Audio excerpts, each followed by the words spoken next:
ನಗರಸಭಾ ವ್ಯಾಪ್ತಿಯ ನೆಹರು ನಗರ ಸಮೀಪದ ನೆಲಪಾಲು ಪರಿಸರದಲ್ಲಿ 3 ವರ್ಷದ ಹಿಂದೆ ನಿರ್ಮಾಣಗೊಂಡಂತಹ ಹೈಟೆಕ್ ನೆಲಪಾಲು ಉದ್ಯಾನ ಇಂದು ಜನಾಕರ್ಷಣೀಯ ತಾಣವಾಗಿ ಗಮನ ಸೆಳೆಯುತ್ತಿದೆ.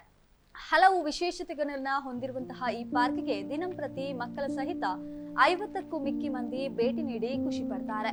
2020-21ನೇ ಸಾಲಿನಲ್ಲಿ ಪುತ್ತೂರು ನಗರಸಭೆಯಿಂದ ಈ ಪಾರ್ಕ್ ನಿರ್ಮಾಣಗೊಂಡಿದೆ. ನಗರಸಭೆಯ ರೂಪಾಯಿ 75 ಲಕ್ಷ ಹಾಗೂ ನಗರೋತ್ಪನ್ನದ ರೂಪಾಯಿ 75 ಲಕ್ಷ ಸೇರಿ ಒಟ್ಟು 1.5 ಕೋಟಿ ವೆಚ್ಚದಲ್ಲಿ ಸುಂದರ ಪರಿಸರದಲ್ಲಿ ಇದನ್ನ ನಿರ್ಮಿಸಲಾಗಿದ್ದು, ಮಂಗಳೂರು ಬಳಿಕ ಗ್ರಾಮಾಂತರದ ಪುತ್ತೂರಿನಂತಹ ನಗರದಲ್ಲಿ ವಿಶೇಷಣಗಳ ಹೆಗ್ಗಳಿಕೆಯನ್ನ ಪಡೆದಿದೆ. ತಾಲೂಕು ಕೇಂದ್ರಗಳಲ್ಲಿರುವಂತಹ ಅತ್ಯಂತ ಸುಂದರ ವ್ಯವಸ್ಥಿತ ಜಿಮ್ ಪಾರ್ಕ್ ಎಂಬ ಕೀರ್ತಿಯನ್ನ ನಗರದ ನೆಲಪಾಲ್ ಉದ್ಯಾನ ಸಂಪಾದಿಸಿದೆ. ಅಭಿವೃದ್ಧಿಗೆ ಪೂರಕ ನೆಲಪಾಲ ಪ್ರದೇಶ ಅತ್ಯಂತ ವೇಗವಾಗಿ ಅಭಿವೃದ್ಧಿ ಹೊಂದುತ್ತಾ ಶ್ರೀಮಂತ ವಸತಿ ಬಡಾವಣೆಗಾಗಿ ಪರಿವರ್ತನೆಗೊಳ್ಳುತ್ತಿದೆ. ಈ ಪರಿಸರದ ಅವಶ್ಯಕತೆಗಾಗಿ ನಗರಸಭೆ ಸ್ಮಾರ್ಟ್ ಪಾರ್ಕ್ ಅನ್ನ ನಿರ್ಮಿಸಿದೆ. ಪ್ರಕೃತಿ ಸೌಂದರ್ಯದ ಜೊತೆಯಲ್ಲೇ ಮಕ್ಕಳು ಮತ್ತು ಹಿರಿಯರಿಗೂ ದೇಹಾಭ್ಯಾಸ ಮಾಡಬಹುದಾದಂತಹ ಜಿಮ್ ಸೌಕರ್ಯಗಳನ್ನ ಹೊಂದಿದೆ. ಸಾಂಸ್ಕೃತಿಕ ವೈವಿಧ್ಯ ಹಾಗೂ ಇತರ ಸಣ್ಣ ಕಾರ್ಯಕ್ರಮಗಳಿಗೆ ಅನುಕೂಲವಾದಂತಹ ಬಯಲು ರಂಗಮಂದಿರವೂ ಕೂಡ ಇದೆ. 5 ಬಾರಿ ಪುರಸಭೆ ಮತ್ತು ನಗರಸಭೆ ಸದಸ್ಯರಾಗಿ ನಗರಸಭೆ ಉಪಾಧ್ಯಕ್ಷರಾಗಿ ಸೇವೆ ಸಲ್ಲಿಸಿದ ಹಿರಿಯ ಜನಪ್ರತಿನಿಧಿ ಜೀವನ್ಧರ್ ಜೈನ್ ಅವರು ನಗರಸಭೆ ಅಧ್ಯಕ್ಷರಾಗಿದ್ದ ಸಂದರ್ಭದಲ್ಲಿ ತಮ್ಮ ವಾರ್ಡ್ಗೆ ಈ ಅಪೂರ್ವ ಉದ್ಯಾನವನ್ನ ನಿರ್ಮಿಸಿಕೊಟ್ಟಿದ್ದಾರೆ. 40 ಸೆನ್ಸ್ ಸ್ಥಳದಲ್ಲಿ ನಿರ್ಮಾಣಗೊಂಡಂತಹ ಉದ್ಯಾನವಿದು. ನೆಲಪಾಲ್ ನೆಹರು ನಗರ ಪಡೆಯೂರು ಮಾತ್ರವಲ್ಲದೆ ನಗರದ ಇತರ ಭಾಗದಿಂದಲೂ ಜನ ಬರ್ತಾರೆ. ಪಾರ್ಕಿಗೆ ಹೊಂದಿಕೊಂಡೇ ಮಕ್ಕಳ ಆಟ ಮತ್ತು ಸರ್ವರ ದೇಹಾಭ್ಯಾಸಕ್ಕೆ ಹೊಂದಿಕೆಯಾಗುವ ಅಂಕಣ ಮತ್ತು ಸುಂದರ ಬಯಲು ರಂಗಮಂದಿರ ನಿರ್ಮಿಸಲಾಗಿದೆ. ಪ್ರತಿದಿನ ಸಂಜೆ ನೂರಾರು ಮಕ್ಕಳು ಪೋಷಕರು ಇಲ್ಲಿ ಸಮಯವನ್ನ ಕಳೆಯುತ್ತಾರೆ, ವ್ಯಾಯಾಮ ಮಾಡ್ತಾರೆ ಎಂದು ಉದ್ಯಾನ ನಿರ್ವಹಣಾ ಕೆಲಸ ಮಾಡುವ ಕುಮಾರ್ ಹೇಳ್ತಾರೆ. ಇನ್ನು ಉದ್ಯಾನದ ಸನಿಹ ಒಂದು ಭಾಗದಲ್ಲಿ ಆಂಜನೇಯ ದೇವಸ್ಥಾನ, ಇನ್ನೊಂದು ಭಾಗದಲ್ಲಿ ನಾಗ ಸಾನ್ನಿಧ್ಯವಿದೆ, ಮತ್ತೊಂದು ಭಾಗದಲ್ಲಿ ರಕ್ತೇಶ್ವರಿ ಸಪರಿವಾರ ದೈವದ ಸಾನ್ನಿಧ್ಯವಿದೆ. ಸುತ್ತಲೂ ನೂರಾರು ಮನೆಗಳ ವಸತಿ ಪ್ರದೇಶ, ಭವಿಷ್ಯದಲ್ಲಿ 100ಕ್ಕೂ ಅಧಿಕ ಮನೆಗಳು ನಿರ್ಮಾಣವಾಗುವಂತಹ ಬಡಾವಣೆಗಳಿವೆ. ಇವೆಲ್ಲದರ ಮಧ್ಯೆ ನೆಲಪಾಲು ಉದ್ಯಾನ ಕಂಗೊಳಿಸುತ್ತಿದೆ. ಸುಂದರ ದ್ವಾರ, ಸುತ್ತಲೂ ಬೇಲಿ, ಮಧ್ಯದಲ್ಲಿ ಆಕರ್ಷಕ ಕಾರಂಜಿ, ಗಮನ ಸೆಳೆಯುವಂತಹ ಬುದ್ಧನ ವಿಗ್ರಹ, ಹಸಿರಾಗಿ ಬೆಳೆದ ಹುಲ್ಲಿನ ಹಾಸು, ರಾತ್ರಿ ಮೆರುಗು ನೀಡುವ ವಿದ್ಯುತ್ ಬೆಳಕು, ಸೋಲಾರ್ ದೀಪದ ಮೆರುಗು, ವೈವಿಧ್ಯಮಯ ಜಿಮ್ ಮತ್ತು ಆಟಿಕೆಗಳು, ಸಾಂಸ್ಕೃತಿಕ ಸಂಜೆ ನಡೆಸಬಹುದಾದ ಪುಟ್ಟ ಬಯಲು ರಂಗಮಂದಿರ ಮತ್ತು ಗ್ಯಾಲರಿಗಳು ಎಲ್ಲವೂ ಇಲ್ಲಿನ ವಿಶೇಷವಾಗಿದೆ.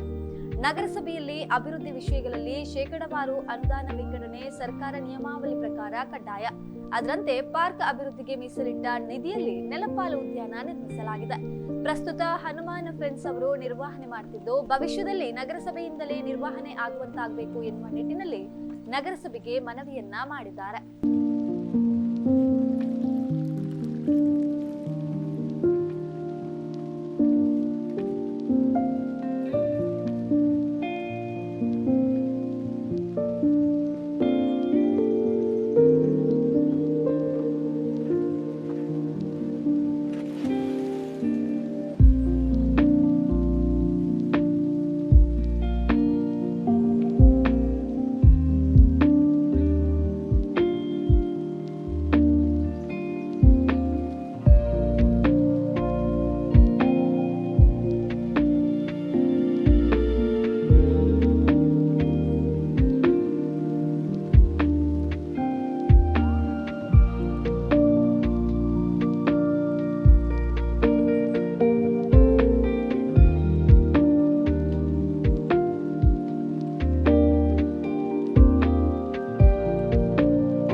ಇವತ್ತು ಪತ್ರಕರ್ತರೆಲ್ಲ ನೆಲಪಾಲ್ ಪಾರ್ಕಿಗೆ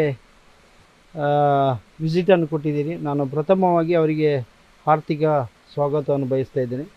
ಹಾಗೆ ನೆಲಪಾಲ್ ಪಾರ್ಕ್ ಕಳೆದ ನಗರಸಭಾ BJP ಭಾರತೀಯ ಜನತಾ ಪಾರ್ಟಿಯ ಆಡಳಿತದ ಸಂದರ್ಭದಲ್ಲಿ ನಗರಸಭೆಯ ಒಳಗೆ ಒಂದು ಒಳ್ಳೆಯ ಪಾರ್ಕ್ ಮತ್ತು ಮಕ್ಕಳಿಗೆ ಆಟ ಮಾಡುವಂಥ ಸಾಮಗ್ರಿಗಳು ಮತ್ತು ಒಂದಷ್ಟು ವ್ಯಾಯಾಮ ಮಾಡುವಂಥ ಅವಕಾಶವನ್ನು ಕಲ್ಪಿಸಬೇಕು ಅಂತೇಳಿ ಉದ್ದೇಶವನ್ನು ಇಟ್ಟುಕೊಂಡು 40 ಸೆನ್ಸ್ ನಗರಸಭೆಯ ಹೆಸರಿನಲ್ಲಿ ಜಾಗವನ್ನು ಮಾಡಿ ಈಗಾಗಲೇ ಸುಮಾರು 1.5 ಕೋಟಿ ವೆಚ್ಚದಲ್ಲಿ ಒಳ್ಳೆಯ ರೀತಿಯ ಒಂದು ಪಾರ್ಕ್ ನಿರ್ಮಾಣ ಆಗಿದೆ. ಅದರ ಜೊತೆಗೆ ವ್ಯಾಯಾಮ, ಮಕ್ಕಳಿಗೆ ಆಟ ಆಡಲಿಕ್ಕೆ ಸಾಮಗ್ರಿಗಳು ಎಲ್ಲವನ್ನು ನಿರ್ಮಾಣ ಮಾಡಿದೆ. ಅದಲ್ಲದೆ ಸಣ್ಣ ಸಣ್ಣ ಕಾರ್ಯಕ್ರಮಗಳು, ಮಕ್ಕಳ ಸ್ಪರ್ಧೆಗಳು, ಇನ್ನಿತರ ಕಾರ್ಯಕ್ರಮಗಳಿಗೆ ಬೇಕಾದಂಥ ಒಂದು ಸ್ಟೇಡಿಯಂ ಗ್ಯಾಲರಿ ಕೂಡ ನಿರ್ಮಾಣವನ್ನು ಮಾಡಿದ್ದೇವೆ. ಇದನ್ನು ಈಗಾಗಲೇ ಹನುಮಾನ್ ಫ್ರೆಂಡ್ಸ್ ಮತ್ತು ಸ್ಥಳೀಯರೆಲ್ಲ ಸೇರಿ ಕಳೆದ 2 ವರ್ಷಗಳಿಂದ ವ್ಯವಸ್ಥಿತವಾಗಿ ಮೇಂಟೆನೆನ್ಸ್ ಮಾಡ್ತಾ ಬರ್ತಾ ಇದ್ದಾರೆ. ಈಗಾಗಲೇ ನಾನು ಬೇಡಿಕೆಯನ್ನು ನಗರಸಭೆಗೆ ಇಟ್ಟಿದ್ದೇನೆ. ಮುಂದಿನ ದಿನಗಳಲ್ಲಿ ಇದನ್ನು ನಗರಸಭೆ ಪೂರ್ತಿಯಾಗಿ ಮೇಂಟೆನೆನ್ಸ್ ಮಾಡಬೇಕು ಅಂತ ಹೇಳುವ ಬೇಡಿಕೆಯನ್ನು ಕೂಡ ಇಟ್ಟಿದ್ದೇನೆ. ಒಳ್ಳೆಯ ರೀತಿಯ ಸಾರ್ವಜನಿಕರ ಪ್ರೋತ್ಸಾಹ ಇದೆ. ಒಂದು 5:30ಯಿಂದ ಸಾಯಂಕಾಲ 5:30ಯಿಂದ 7:30 ತನಕ ಇಲ್ಲಿ ಪಾರ್ಕ್ ತೆರೆದಿರ್ತದೆ. ಒಳ್ಳೆಯ ರೀತಿಯ ಮಕ್ಕಳ ಒಂದು ಆಟ ಮಾಡಿ ಹುರುಪಿಂದ ಆಡುವಂಥ ವ್ಯವಸ್ಥೆಯನ್ನು ಮಾಡಿಕೊಟ್ಟಿದೆ. ಅದೇ ರೀತಿ ಧಾರ್ಮಿಕ ಕ್ಷೇತ್ರವಾಗಿರುವಂಥ ಆಂಜನೇಯ ದೇವಸ್ಥಾನ ಕೂಡ ಇದರ ಪಕ್ಕದಲ್ಲಿದೆ. ನಾಗಗುಡಿ, ಬೇರೆ ಬೇರೆ ದೈವಗಳ ಗುಡಿಗಳು ನಿರ್ಮಾಣ ಆಗಿದೆ. ವಿಶೇಷವಾಗಿ ಏನು ಅಂತ ಹೇಳಿದರೆ, ಇಲ್ಲಿ ನಗರ ವ್ಯಾಪ್ತಿಯ ಒಳಗೆ ಪುತ್ತೂರು, ನನಗೆ ಗೊತ್ತಿದ್ದ ಮಟ್ಟಿಗೆ ಪುತ್ತೂರು ತಾಲೂಕಿನಲ್ಲಿ ಇಂಥ ವ್ಯವಸ್ಥಿತವಾದ ಒಂದು ಪಾರ್ಕ್ ನಿರ್ಮಾಣ ಇಲ್ಲ ಅಂತ ನನಗೆ ಅನ್ನಿಸ್ತಾ ಇದೆ, ಮತ್ತು ಗೊತ್ತಿಲ್ಲ. ಅದಕ್ಕೋಸ್ಕರ ನಗರಸಭೆಯು ಕೂಡ ನಾನು ಈ ಸಂದರ್ಭದಲ್ಲಿ ಅವರಿಗೆ ಅಭಿನಂದನೆಯನ್ನು ಕೊಡಲಿಕ್ಕೆ ಇಚ್ಛೆ ಪಡ್ತಾ ಇದ್ದೇನೆ. ಇದು ನೆಲಪಾಲ ಉದ್ಯಾನವನ. ಇದು ಪ್ರಾರಂಭವಾಗಿ 2 ವರ್ಷಗಳಾಯಿತು. ಈ ಗಾರ್ಡನ್ನ ನಿರ್ವಹಣೆಯನ್ನು ನಾನು 2 ವರ್ಷಗಳಿಂದ ಸಮರ್ಪಕವಾಗಿ ಮಾಡಿಕೊಂಡು ಬಂದಿರ್ತೇನೆ. ಮಕ್ಕಳೆಲ್ಲ ಒಂದು 40ರಿಂದ 50 ಜನ ಮಕ್ಕಳು ಇಲ್ಲಿ ಬಂದು ಆಟ ಆಡಿಕೊಂಡು ಎಲ್ಲ ಪ್ರಕೃತಿ ಸೌಂದರ್ಯವನ್ನೆಲ್ಲ ವೀಕ್ಷಿಸುತ್ತಾ ಆನಂದ ಪಡುತ್ತಾ 1 ಗಂಟೆ ಸಮಯವನ್ನು ಕಳೆದು ಅವರು ಖುಷಿಯಾಗಿ ಇಲ್ಲಿನ ತೆರಳುತ್ತಾ ಇದ್ದಾರೆ. ಹಾಗೆ ದಿನದಿಂದ ದಿನಕ್ಕೆ ಹೆಚ್ಚೆಚ್ಚಿನ ಸಂಖ್ಯೆಯಲ್ಲಿ ಮಕ್ಕಳು ಮತ್ತು ಅವರ ಪೇರೆಂಟ್ಸಿನ ಒಟ್ಟಿಗೆ ಬಂದು ಒಳ್ಳೆಯ ರೀತಿಯ ಒಂದು ಸ್ಪಂದನೆಯನ್ನು ನೀಡ್ತಾ ಇದ್ದಾರೆ. ಇನ್ನು ಮುಂದೆ ಕೂಡ ಒಳ್ಳೆಯ ರೀತಿಯಲ್ಲಿ ನಡ್ಕೊಂಡು ಬರ್ತೇವೆ ಅಂತೇಳಿ ಒಂದು ನಮ್ಮ ಅನಿಸಿಕೆ. ಹೆಸರು ಕುಮಾರ, ಪಡ್ಡಯೂರು.